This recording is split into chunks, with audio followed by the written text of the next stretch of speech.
there are three things I'm going to tell you now. The stories that you're holding in your head are determining the state of how you present yourself or how you feel about things that leads you to pick up a strategy or a plan of action or inaction that you take.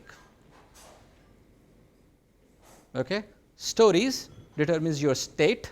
State determines your plan of actions, your strategy. So what kind of stories have we been telling ourselves about who we are? Right?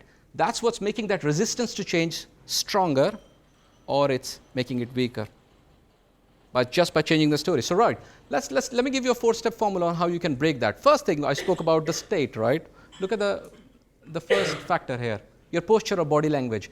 Without moving your body, just observe yourself how you've sat right now.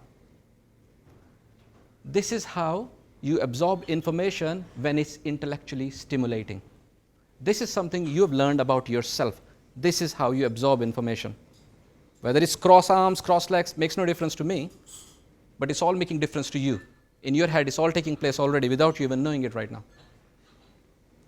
This is how you absorb information. So if I was to get in a higher state of performance, if I need to change my state and I'm going to get into performance mindset, I can alter my physical body to get that right.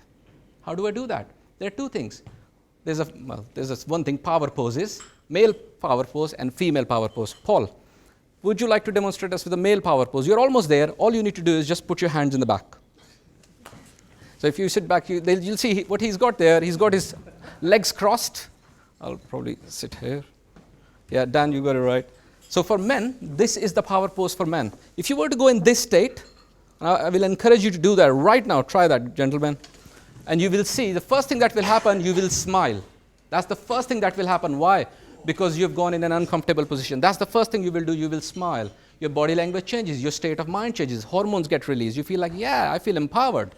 Now imagine if you were to do that in your work when you're feeling a bit down, it changes your state. For ladies, Tracy, I think you've got it right as well. If you were to straighten your back and put your hands on the legs, that's the female power pose. Yeah, I think you got it right as well there.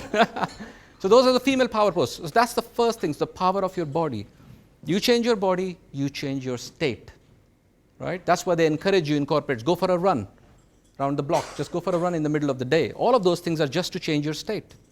The moment your state changes, you come back and you're more resilient to what's been going on. Right? Now you're like, bring it on. What have you got? Bring it on. I can face it. I can deal with all these things.